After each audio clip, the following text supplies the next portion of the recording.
Olá, um abraço a você, descendente de italiano. Estamos chegando com mais uma edição do programa Memórias à Mesa. Você já acompanhou várias edições aqui do nosso programa, já viu como é que se faz uma polenta com galinha, já ouviu a história da Dona Salete. Estivemos também conversando com a Joyce, que contou a história, a origem do seu sobrenome também, da sua família e preparou uma brusqueta. E também essas senhoras muito simpáticas do programa da edição da semana passada, que produziram aí o tortéi, né? Ela e a irmã, né? Na faixa de 75, 81 anos, né? Foi muito divertido ver esse programa. E agora eu estou aqui com Márcio Fumagalli, ele que é membro da comissão dos 150 anos da imigração italiana em Santa Catarina, entre outras atividades, né, Márcio? Quero te agradecer, muito obrigado por aceitar o nosso convite de participar do Memórias à Mesa. A comunidade italiana de Santa Catarina que agradece essa oportunidade nesse momento tão festivo que estamos passando agora e muito propício ao nome do programa, Memórias à Mesa, porque estamos justamente nos 150 anos da grande imigração italiana, o grande fluxo, né, de acordos entre o governo italiano e o governo imperial da época, onde exatamente em 4 de junho de 1875 chegaram aqui 108 imigrantes italianos, 20 famílias que compunham a região de Borgo Valsugana, no Trentino, e a cidade de Monza, especificamente Lombardia. Chegaram na sede da colônia, hoje Brusque, e desbravaram mata dentro, exatamente a 16 quilômetros. Hoje uma localidade chamada Claraíba, que é a fronteira entre Brusque e Nova Trento. 16 quilômetros era uma estratégia do colono na época de demarcação de território.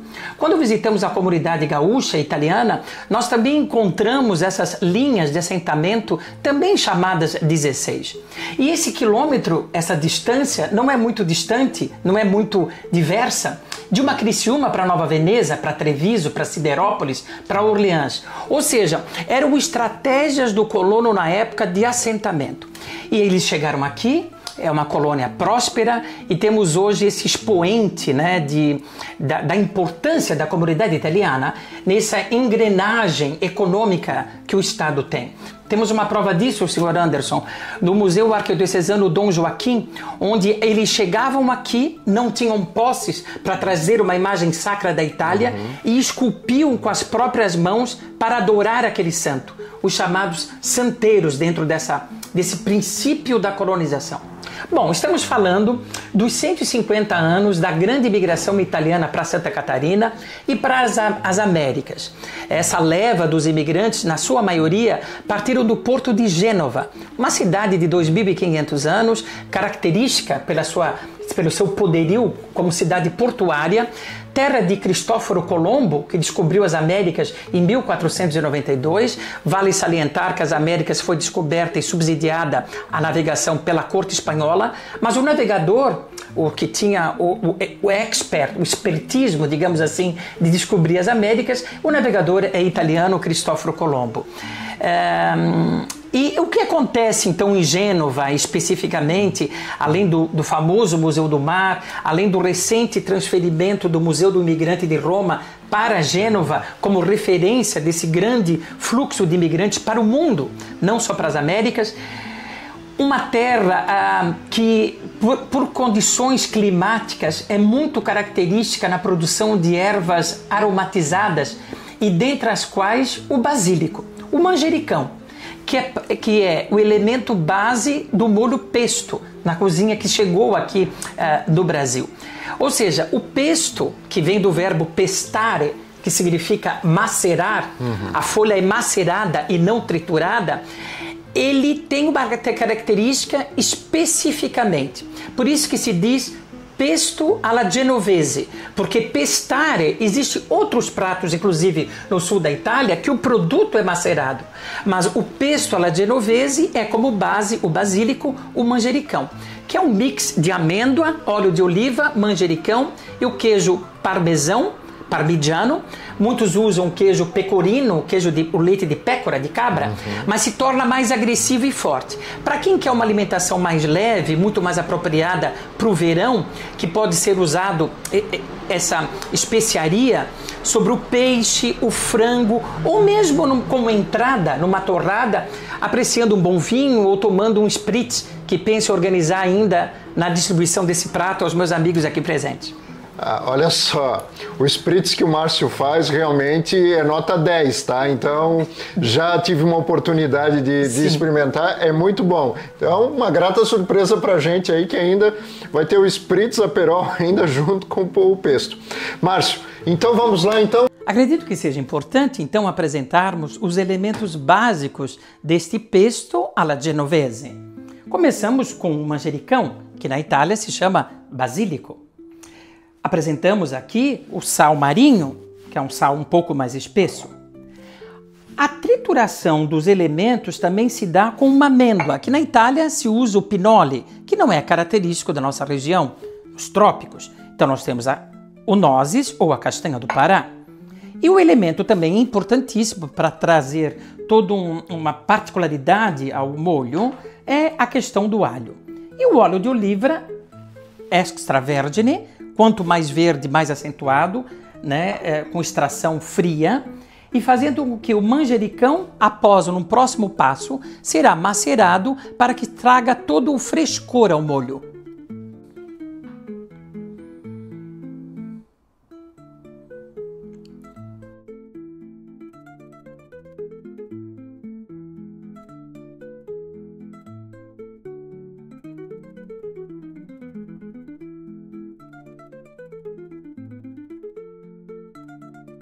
Que a gente tire no centro do alho, que na Itália se chama de anima dell'aglio, a alma do alho, para que fique somente o produto sem o miolo, para não acentuar o sabor do alho. Vejam.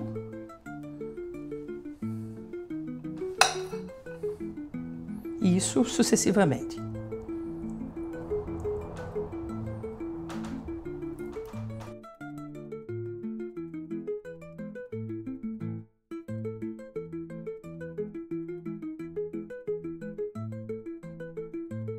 Pois é, e os italianos eles chegaram aqui com uma promessa, né? Que não foi bem assim, né, Márcio?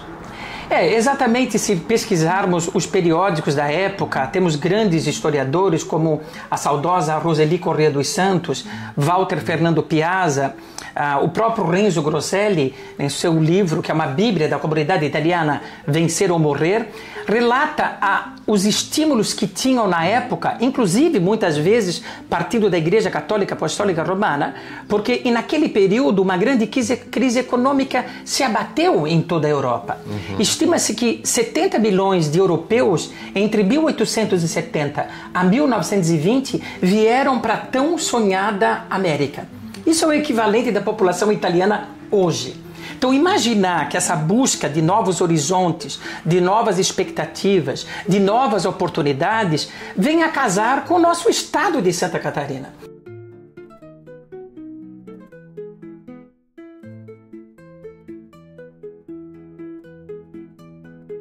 Ô Márcio, e essa receita do molho pesto? Onde você aprendeu? Na verdade, eu tive um contato também na região do Vêneto, onde o spritz, que você já conhece, já foi aprovado. Na verdade, é um amigo que cozinha em casa, ele não é um chefe propriamente dito, e salientou a importância de somente colher as folhas, porque a haste ela é muito fibrosa e pode tornar o creme muito mais compacto. Então, o frescor da folha é que tem que predominar no pesto.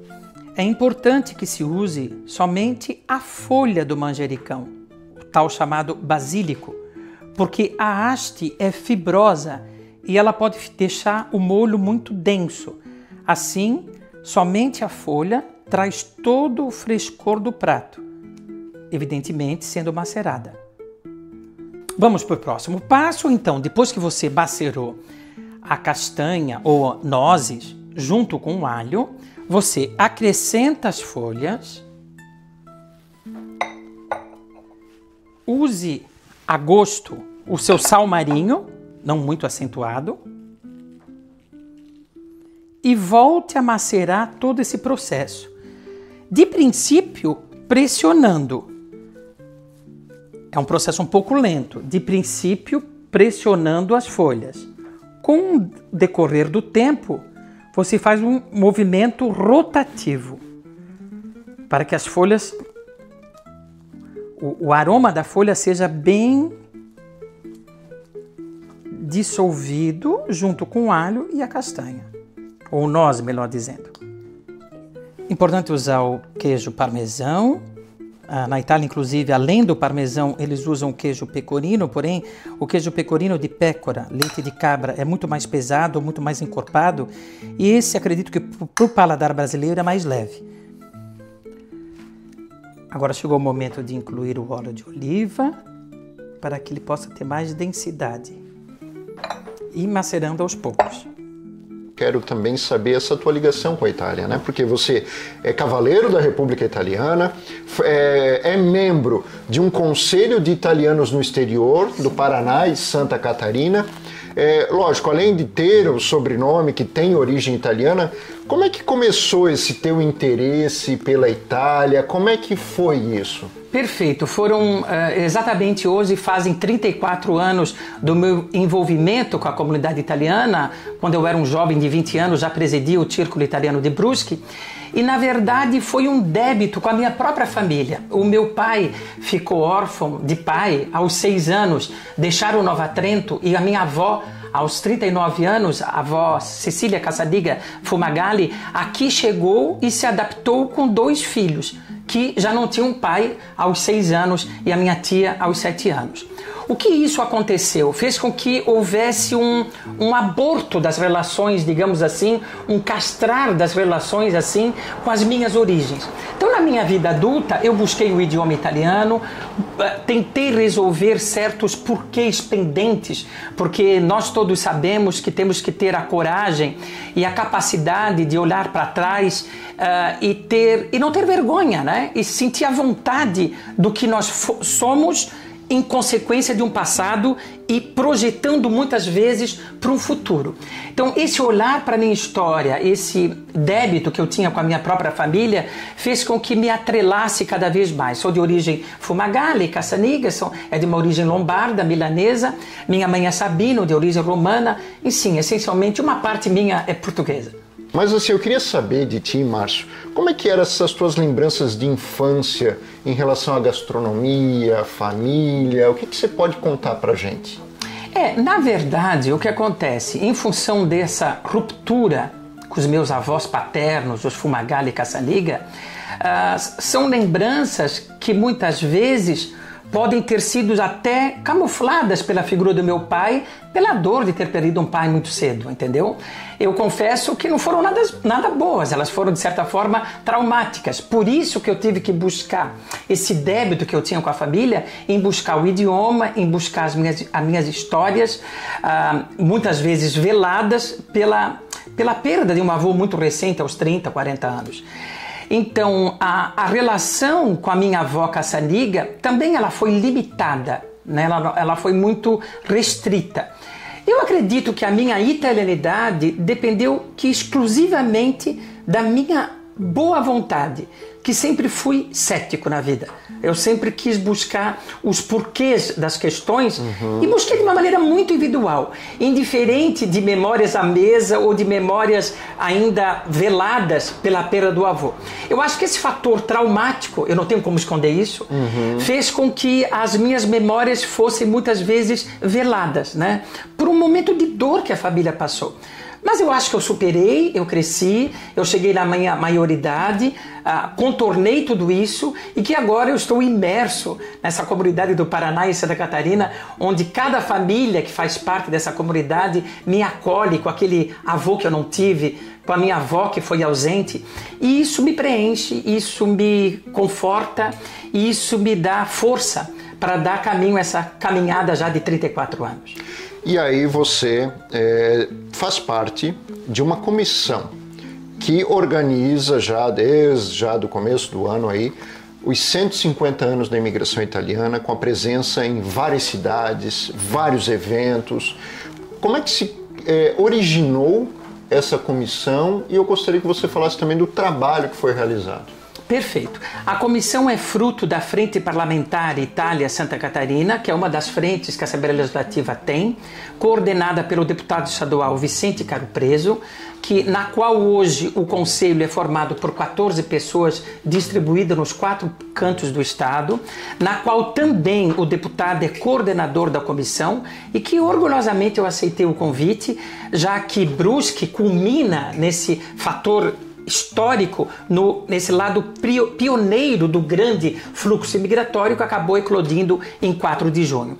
Tivemos uma sessão maravilhosa, um ato parlamentar em 4 de junho na LESC, um grande congraçamento de 680 representantes da comunidade italiana. Vale salientar aqui num dia de trabalho, um dia de semana, durante a tarde e a noite, onde teve grande participação com espetáculos culturais. A Cônsul-Geral da Itália esteve aqui presente, esteve na Assembleia Legislativa, depois fez o caminho por Nova Trento, onde Nova Trento repaginou a Praça Central, porque em 1975 os sobrenomes que estavam até então eram sobrenomes da chamada elite que residiu no centro de Nova Trento. Eu queria parabenizar aqui o prefeito Maximiliano Oliveira, que repaginou a página e incluiu aqueles sobrenomes italianos que chegaram primeiro e se assentaram, como comentei primeiramente, na linha 16, hoje Claraíba. Eu acho que foi um grande reparo histórico. Acredito que os 150 anos tenha vindo a contribuir para esse fator. Temos a exposição dos 150 anos da grande imigração italiana, que vale a salientar ao brusquense e todo o estado a visitar na Casa de Brusque, que se estende até o 2º semestre. O Colégio Cônsul Carlos Renault, na sua tradicional Ginconsul, que está na sua 27ª edição, tem o tema Itália, ou seja, os 1.400 alunos no educandário mais antigo do estado catarinense, está abordando o tema Itália durante todo o ano letivo de 2025. Vale salientar aqui o interesse da Câmara de Vereadores, que estabeleceu uma sessão solene para essa data também, 5 de junho último, e nada mais, nada menos que a nossa querida Unifeb, que editou uma obra dos 150 anos da grande imigração italiana, escrita 9 punhos e prefaciada pela Cônsul-Geral da Itália para os estados do Paraná e Santa Catarina. Com certeza é um grande presente para a comunidade, que traz as especificidades do assentamento dos colonos, seja no oeste, no sul, no norte e no nosso querido Vale do Itajaí. Para tornar a maneira mais prática do molho pesto, ao invés de macerar a moda genovese, nós temos naturalmente em casa um liquidificador, onde em etapas, numa velocidade baixa, se coloca os ingredientes. O primeiro momento de trituração são as amêndoas, nozes no caso, e o alho.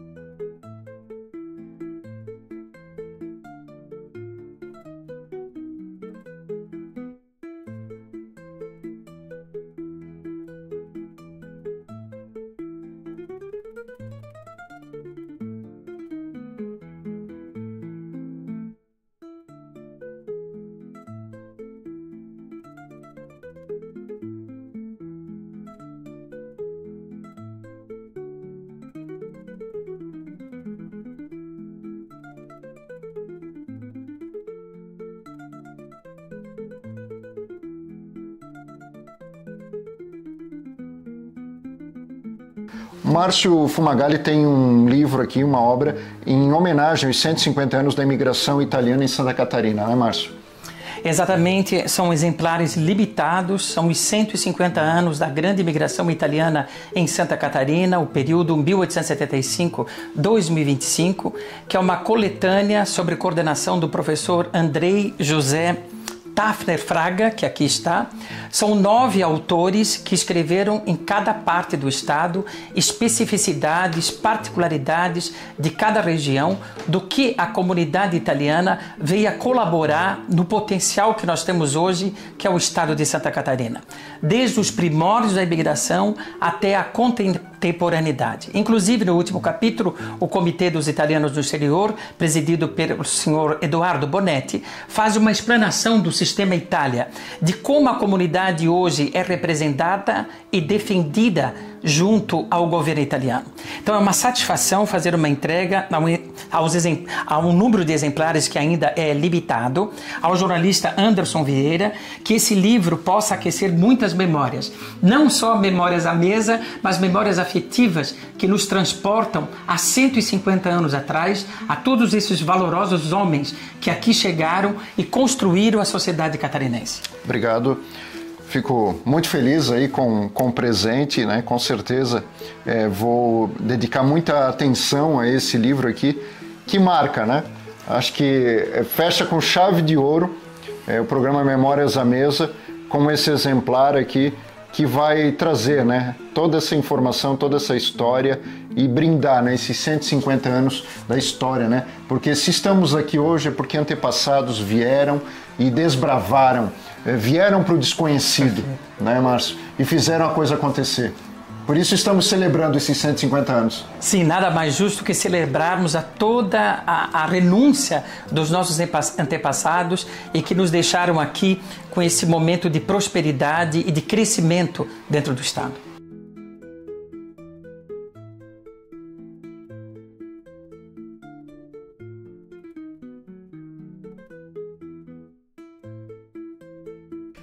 E agora, o molho pesto está pronto. O Márcio fez uma bebida típica italiana. Vai explicar pra gente como é que você fez o Spritz Aperol. Sim, o Spritz creio eu que é conhecido já de todos, mas essa é uma receita que eu trouxe também do Vêneto. Eu uso uma dose do Aperol, o drink se chama Spritz, porém tem como base o Aperol, que é um composto de ervas italianas, como uma dose, 2 doses de vinho branco seco, preferencialmente de uvas verdes. Existe um português levemente gaseificado da Casal Mendes, que se pode encontrar no mercado, e uma pequena dosagem de soda limonada para dar uma leve gaseificação, para atender o paladar aqui no Brasil. E o molho pesto, creio eu, que ficou de certa forma acentuado, presente, né, marcante. Creio que o Aperol venha equilibrar tudo isso, porque o pesto é uma pasta do verão. E o Spritz, seja inverno, seja verão, é mais adequado para um cair de tarde e creio eu que possa atender o seu agrado. Então vamos lá então, experimentar aqui o molho pesto junto com essa torradinha e depois aí vamos brindar a finalização do programa Memórias à Mesa, que é em comemoração aos 150 anos da imigração italiana em Santa Catarina.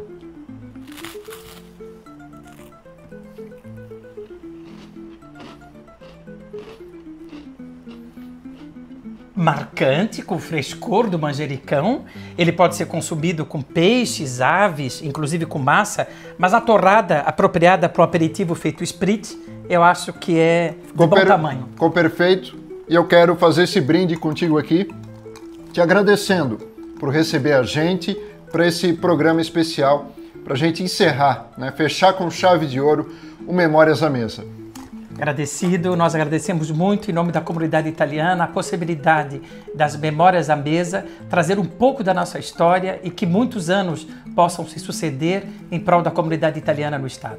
E dessa forma a gente finaliza todas as edições do programa Memórias à Mesa em comemoração aos 150 anos da imigração italiana. Um grande abraço a você que é descendente de italiano e viva a Itália! Salute! Salute!